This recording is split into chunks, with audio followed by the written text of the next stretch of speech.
এরে আল্লাহর বান্দা, তুমি চতুর্মুখী দুর্বল, খানার বেলায় দুর্বল, ঘুমের বেলায় দুর্বল, মেধার বেলায় দুর্বল, দুনিয়ার লাইনেও দুর্বল, তুমি আখিরাতের লাইনে দুর্বল।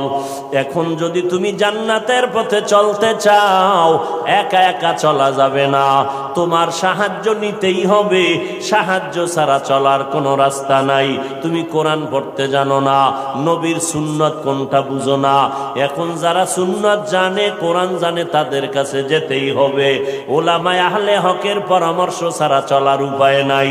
সাহায্য ছাড়া চলা যাবে না। সাহায্য তুমি কার থেকে নিবারে বাবা? এমন একজন থেকে সাহায্য নাও যার মধ্যে কোনো অভাব নাই, যার পেছনে কোনো স্বার্থ নাই। দুনিয়াতে নজর করে দেখলাম স্বার্থ ছাড়া কোনো মানুষ দুনিয়াতে নাই। আছে? অভাব ছাড়া কোনো মানুষ নাই। বরং টাকা যার যত বেশি, তার অভাব তত বড়। যারা যত বড় লোক, তারা অভাব তত বড়। অভাব গরিবের 100 টাকায় সমাধান হয়, বড় লোকের 1,00,000 টাকায় অভাব সমাধান হয় না। এই স্বার্থ ছাড়া, অভাব ছাড়া একজন পাইবা, তিনি আর কেউ নয়, আমার আল্লাহ। ইয়া আইয়ুহান নাস আনতুমুল ফুকারাউ ইলাল্লাহ ওয়াল্লাহু হুয়াল গনিয়্যুল হামিদ।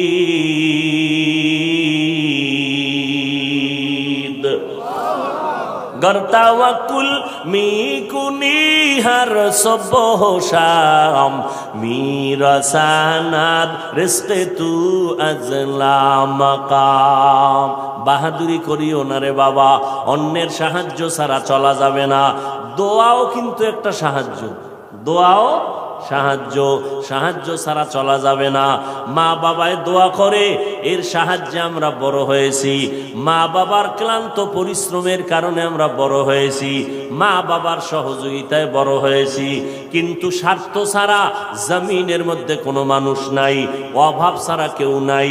যার কোনো অভাব নাই তিনি হলেন আমার আল্লাহ, যার কোনো স্বার্থ নাই তিনি আমার আল্লাহ।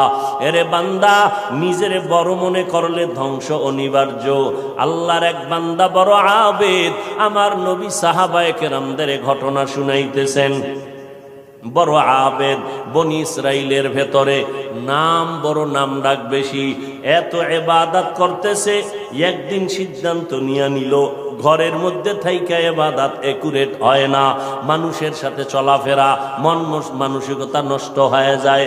সিদ্ধান্ত নিয়া পাহাড়ের কিনারায় চলে গেল। পাহাড়ের উপরে উঠা ছোট্ট একটা রুম বানাইয়া ওইখানে আল্লাহর বান্দা ইবাদত করে। পাহাড়ের চূড়ায় সাধারণ মানুষ সেখানে যায় না, মন মানসিকতা নষ্ট হয় না। আল্লাহর বান্দা পাহাড়ের চূড়ায় গিয়া ইবাদত করে।